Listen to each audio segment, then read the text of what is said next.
Friends, welcome to RGTV Kannada channel. ಈ ವಿಡಿಯೋದಲ್ಲಿ post office saving ಸ್ಕೀಮ್ಗಳಾಗಿರುವಂತಹ ಸೀನಿಯರ್ ಸಿಟಿಜನ್ ಸೇವಿಂಗ್ ಸ್ಕೀಮ್ ಮತ್ತು ಮಂತ್ಲಿ ಇನ್ಕಮ್ ಸ್ಕೀಮ್ ಬಗ್ಗೆ ತಿಳಿದುಕೊಳ್ಳೋಣ.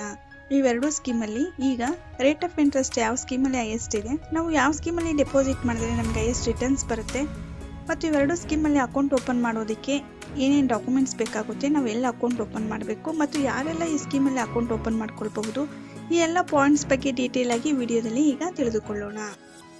ಮೊದಲು ಸೀನಿಯರ್ ಸಿಟಿಜನ್ ಸೇವಿಂಗ್ ಸ್ಕೀಮ್ ಅಲ್ಲಾದರೆ ಸೀನಿಯರ್ ಸಿಟಿಜನ್ ಮಾತ್ರ ಡೆಪಾಸಿಟ್ ಮಾಡಬೇಕು. ಮಂತ್ಲಿ ಇನ್ಕಮ್ ಸ್ಕೀಮ್ ಅಲ್ಲಾದರೆ ಎಲ್ಲರೂ ಡೆಪಾಸಿಟ್ ಮಾಡ್ಕೊಳ್ಬಹುದು. ಇವೆರಡೂ scheme government backed saving scheme ಆಗಿರೋದ್ರಿಂದ ನೀವು ಡೆಪಾಸಿಟ್ ಮಾಡಿದ ಅಮೌಂಟು 100% ಸೇಫ್ಟಿ ಆಗಿರುತ್ತೆ. ಸೀನಿಯರ್ ಸಿಟಿಜನ್ ಸೇವಿಂಗ್ ಸ್ಕೀಮ್ ಅಲ್ಲಾದರೆ ಏಜ್ ಲಿಮಿಟು 60 ವರ್ಷ ಮೇಲ್ಪಟ್ಟಿರೋರು ಮಾತ್ರ ಡೆಪಾಸಿಟ್ ಮಾಡಬೇಕು.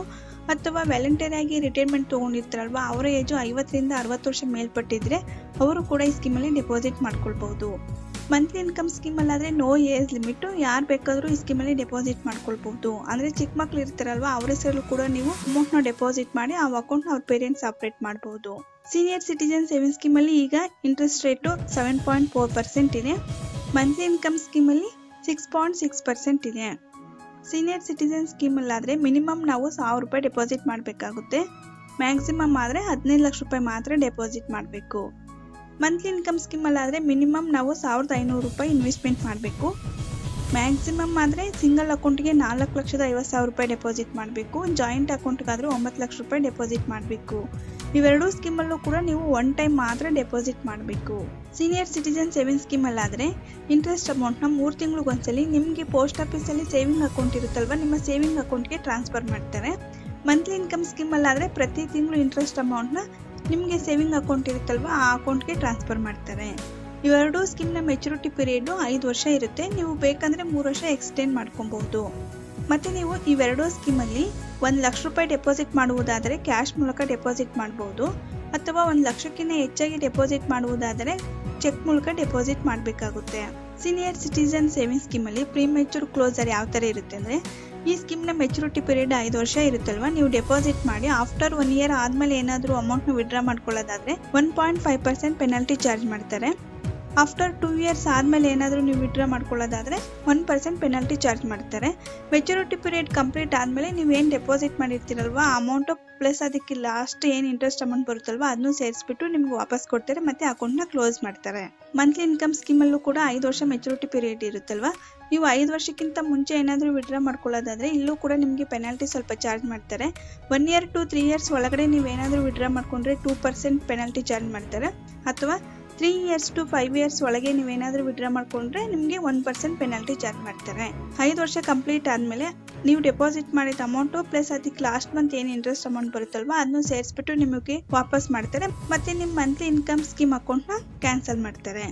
ಇವೆರಡೂ ಸ್ಕೀಮಲ್ಲೂ ಕೂಡ ನಾಮಿನಿ ಫೆಸಿಲಿಟಿ ಇರುತ್ತೆ. ನೀವು ಅಮೌಂಟ್ನ ಡೆಪಾಸಿಟ್ ಮಾಡುವಾಗ ನಾಮಿನಿ ಹೆಸರನ್ನ ಮೆನ್ಷನ್ ಮಾಡುವುದು ಮರಿಬೇಡಿ. ಯಾಕಂದರೆ ಇನ್ ಕೇಸ್ ಅಕೌಂಟ್ ಹೋಲ್ಡರ್ ಏನಾದರೂ ಡೆತ್ ಆದರೆ ಅವರು ಡೆಪಾಸಿಟ್ ಮಾಡಿದ ಅಮೌಂಟು ಅದಕ್ಕೆ ಬರುವಂತಹ ಇಂಟ್ರೆಸ್ಟ್ ಸೇರಿಸಿ ನಾಮಿನಿಗೆ ಕೊಡ್ತಾರೆ. ಹಾಗಾಗಿ ನಾಮಿನಿ ಹೆಸರನ್ನ ಮೆನ್ಷನ್ ಮಾಡುವುದು ಮರೆಯಬೇಡಿ. ನೆಕ್ಸ್ಟ್ ಇವೆರಡು ಸ್ಕೀಮಲ್ಲಿ ಯಾವ ಥರ ರಿಟರ್ನ್ಸ್ ಬರುತ್ತೆ ಅನ್ನೋದನ್ನ ಎಕ್ಸಾಂಪಲ್ ಮೂಲಕ ತಿಳಿದುಕೊಳ್ಳೋಣ. For example, senior citizen saving ಸ್ಕೀಮಲ್ಲಿ ನೀವು 1 ಲಕ್ಷ ರೂಪಾಯಿ ಡೆಪಾಸಿಟ್ ಮಾಡಿದ್ದೀರಾ ಅಂದ್ಕೊಳ್ಳೋಣ. ಮೆಚುರಿಟಿ ಪೀರಿಯಡ್ 5 ವರ್ಷ. ರೇಟ್ ಆಫ್ ಇಂಟ್ರೆಸ್ಟ್ ಈಗ ಪ್ರೆಸೆಂಟ್ 7.4% ಇದೆ. ನಿಮಗೆ 3 ತಿಂಗಳಿಗೊಂದ್ಸಲಿ 1850 ರೂಪಾಯಿ ಇಂಟ್ರೆಸ್ಟ್ ಅಮೌಂಟ್ ಬರುತ್ತೆ. ಈ ಅಮೌಂಟ್ನ ನಿಮ್ಮ ಸೇವಿಂಗ್ ಅಕೌಂಟ್ಗೆ ಟ್ರಾನ್ಸ್ಫರ್ ಮಾಡ್ತಾರೆ. ಅಥವಾ ನೀವು 2 ಲಕ್ಷ ರೂಪಾಯಿ ಡೆಪಾಸಿಟ್ ಮಾಡಿದ್ರೆ ಮೆಚುರಿಟಿ ಪೀರಿಯಡ್ ಸೇಮ್ ಇರುತ್ತೆ, 5 ವರ್ಷ. Rate of interest 7.4%. ನಿಮಗೆ ಇಂಟ್ರೆಸ್ಟ್ ಎಷ್ಟು ಬರುತ್ತೆ ಅಂದರೆ 3700 ರೂಪಾಯಿ ಬರುತ್ತೆ. 3 ಲಕ್ಷ ರೂಪಾಯಿ ಡೆಪಾಸಿಟ್ ಮಾಡಿದ್ರೆ ನಿಮಗೆ 5550 ರೂಪಾಯಿ ಇಂಟ್ರೆಸ್ಟ್ ಅಮೌಂಟ್ ಬರುತ್ತೆ. ಈ ಅಮೌಂಟ್ನೂ ಕೂಡ ನಿಮ್ಮ ಸೇವಿಂಗ್ ಅಕೌಂಟ್ಗೆ ಟ್ರಾನ್ಸ್ಫರ್ ಮಾಡ್ತಾರೆ. ಅಥವಾ ನೀವು 5 ಲಕ್ಷ ರೂಪಾಯಿ ಡೆಪಾಸಿಟ್ ಮಾಡಿದ್ರೆ ರೇಟ್ ಆಫ್ ಇಂಟ್ರೆಸ್ಟ್ 7.4% ಇರುತ್ತೆ. ಮೆಚುರಿಟಿ ಪೀರಿಯಡ್ 5 ವರ್ಷ. ನಿಮಗೆ ಇಂಟ್ರೆಸ್ಟ್ ಎಷ್ಟು ಬರುತ್ತೆ ಅಂದರೆ 9250 ರೂಪಾಯಿ ಬರುತ್ತೆ. ಅಥವಾ ನೀವು 10 ಲಕ್ಷ ರೂಪಾಯಿ ಡೆಪಾಸಿಟ್ ಮಾಡಿದ್ರೆ 18500 ರೂಪಾಯಿ ಇಂಟ್ರೆಸ್ಟ್ ಅಮೌಂಟ್ ಬರುತ್ತೆ. ಅಥವಾ ನೀವು 15 ಲಕ್ಷ ರೂಪಾಯಿ ಡೆಪಾಸಿಟ್ ಮಾಡಿದ್ರೆ ರೇಟ್ ಆಫ್ ಇಂಟ್ರೆಸ್ಟ್ 7.4% ಇರುತ್ತೆ. ಮೆಚುರಿಟಿ ಪೀರಿಯಡ್ 5 ವರ್ಷ ಸೆಲೆಕ್ಟ್ ಮಾಡ್ಕೊಂಡಿದ್ದೀರಾ. ನಿಮಗೆ ಇಂಟ್ರೆಸ್ಟ್ ಎಷ್ಟು ಬರುತ್ತೆ ಅಂದರೆ 27,750 ರೂಪಾಯಿ ಬರುತ್ತೆ. ಈ 27,750 ರೂಪಾಯಿ ನಿಮಗೆ ಸೇವಿಂಗ್ ಅಕೌಂಟ್ ಇರುತ್ತಲ್ವ, ನಿಮ್ಮ ಸೇವಿಂಗ್ ಅಕೌಂಟ್ಗೆ ಟ್ರಾನ್ಸ್ಫರ್ ಮಾಡ್ತಾರೆ. 5 ವರ್ಷ ನಿಮಗೆ 3 ತಿಂಗಳಿಗೊಂದ್ಸಲಿ 27,750 ರೂಪಾಯಿ ಅಂತ ಇಂಟ್ರೆಸ್ಟ್ ಅಮೌಂಟ್ ಬರ್ತಾ ಇರುತ್ತೆ. 5 ವರ್ಷ ಕಂಪ್ಲೀಟ್ ಆದಮೇಲೆ ನೀವು 15 ಲಕ್ಷ ರೂಪಾಯಿ ಡೆಪಾಸಿಟ್ ಮಾಡಿರ್ತೀರಲ್ವ, ಆ ಅಮೌಂಟ್ನ ನಿಮಗೆ ವಾಪಸ್ ಕೊಡ್ತಾರೆ.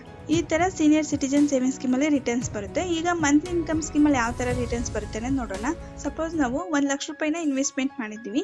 ರೇಟ್ ಆಫ್ ಇಂಟ್ರೆಸ್ಟ್ ಈಗ 6.6% ಇದೆ. ಮೆಚುರಿಟಿ ಪೀರಿಯಡ್ 5 ವರ್ಷ ಸೆಲೆಕ್ಟ್ ಮಾಡ್ಕೊಂಡಿದ್ದೀವಿ. ನಮಗೆ ಇಂಟ್ರೆಸ್ಟ್ ಎಷ್ಟು ಬರುತ್ತೆ ಅಂದ್ರೆ 550 ರೂಪಾಯಿ ಬರುತ್ತೆ.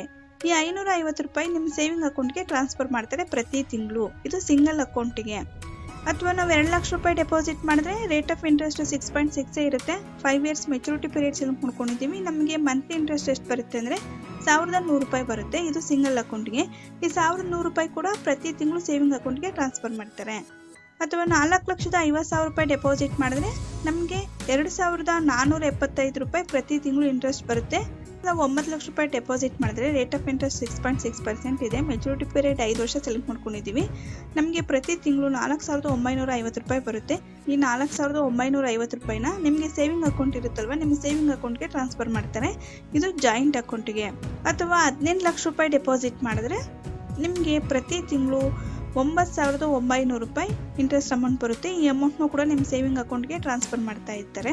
ಇದು ಕೂಡ ಜಾಯಿಂಟ್ ಅಕೌಂಟ್ಗೆ. ಈ ಥರ ಪೋಸ್ಟ್ ಆಫೀಸ್ ಮಂತ್ಲಿ ಇನ್ಕಮ್ ಸ್ಕೀಮಲ್ಲಿ ರಿಟರ್ನ್ಸ್ ಬರುತ್ತೆ. ಓಕೆ, ಇವೆರಡು ಸ್ಕೀಮಲ್ಲಿ ಯಾವ ಥರ ರಿಟರ್ನ್ಸ್ ಬರುತ್ತೆ ಕಂಪ್ಯಾರಿಸನ್ ಗೊತ್ತಾಯ್ತಲ್ವಾ. ಸೀನಿಯರ್ ಸಿಟಿಜನ್ ಸೇವಿಂಗ್ ಸ್ಕೀಮಲ್ಲಿ ಆದರೆ 7.4% ಇದೆ ಇಂಟ್ರೆಸ್ಟ್ ರೇಟು. ಹಾಗಾಗಿ ಇಲ್ಲಿ ಸ್ವಲ್ಪ ರಿಟರ್ನ್ ಸ್ವಲ್ಪ ಜಾಸ್ತಿ ಬರುತ್ತೆ. ಮಂತ್ಲಿ ಇನ್ಕಮ್ ಸ್ಕೀಮಲ್ಲಿ ಆದರೆ 6.6% ಇಂಟ್ರೆಸ್ಟ್ ರೇಟ್ ಇದೆಯಲ್ವಾ, ಹಾಗಾಗಿ ಇಲ್ಲಿ ಸ್ವಲ್ಪ ಕಡಿಮೆ ರಿಟರ್ನ್ಸ್ ಬರುತ್ತೆ. ನಿಮ್ಮ ಮನೇಲಿ ಯಾರಾದರೂ ಸೀನಿಯರ್ ಸಿಟಿಜನ್ಸ್ ಇದ್ದರೆ ಅವ್ರ ಹೆಸರಲ್ಲಿ ನೀವು ಡೆಪಾಸಿಟ್ ಮಾಡಬಹುದು. ಓಕೆ, ಇವೆರಡು ಸ್ಕೀಮಲ್ಲಿ ನೀವೆಲ್ಲ ಅಕೌಂಟ್ ಓಪನ್ ಮಾಡಬೇಕಂದ್ರೆ ಪೋಸ್ಟ್ ಆಫೀಸ್ನಲ್ಲಿ ಅಕೌಂಟ್ ಓಪನ್ ಮಾಡ್ಕೊಳ್ಬಹುದು. ಇದಕ್ಕೆ ಏನೇನು ಡಾಕ್ಯುಮೆಂಟ್ಸ್ ಬೇಕಾಗುತ್ತೆ ಅಂದರೆ KYC ಡಾಕ್ಯುಮೆಂಟ್ಸ್ ಬೇಕಾಗುತ್ತೆ, ಅಂದರೆ ID ಪ್ರೂಫ್ ಡಾಕ್ಯುಮೆಂಟ್ಸ್ ಬೇಕಾಗುತ್ತೆ, ಮತ್ತು ಅಡ್ರೆಸ್ ಪ್ರೂಫ್ ಡಾಕ್ಯುಮೆಂಟ್ಸ್ ಬೇಕಾಗುತ್ತೆ, ಮತ್ತು ನಿಮ್ಮದೊಂದು ಫೋಟೋ ಬೇಕು, ಮತ್ತು ನಿಮ್ಮದು ಸೇವಿಂಗ್ ಅಕೌಂಟ್ ಇರುತ್ತಲ್ವ, ನಿಮ್ಮ ಸೇವಿಂಗ್ ಅಕೌಂಟ್ ಡೀಟೇಲ್ಸ್ ಬೇಕು, ಮತ್ತು ಡೆಪಾಸಿಟ್ ಮಾಡುವುದಕ್ಕೆ ಕ್ಯಾಶ್ ಅಥವಾ ಚೆಕ್ ಬೇಕಾಗುತ್ತೆ. ಇಷ್ಟು ಡಾಕ್ಯುಮೆಂಟ್ಸ್ ಇದ್ದರೆ ನೀವು ಕೂಡ ಇವೆರಡು ಸ್ಕೀಮಲ್ಲಿ ಅಕೌಂಟ್ನ ಓಪನ್ ಮಾಡ್ಬೋದು. Okay friends, senior citizen saving scheme ಮತ್ತು ಮಂತ್ಲಿ ಇನ್ಕಮ್ ಸ್ಕೀಮ್ ಡಿಫ್ರೆನ್ಸ್ ಬಗ್ಗೆ ಗೊತ್ತಾಯ್ತಲ್ವಾ.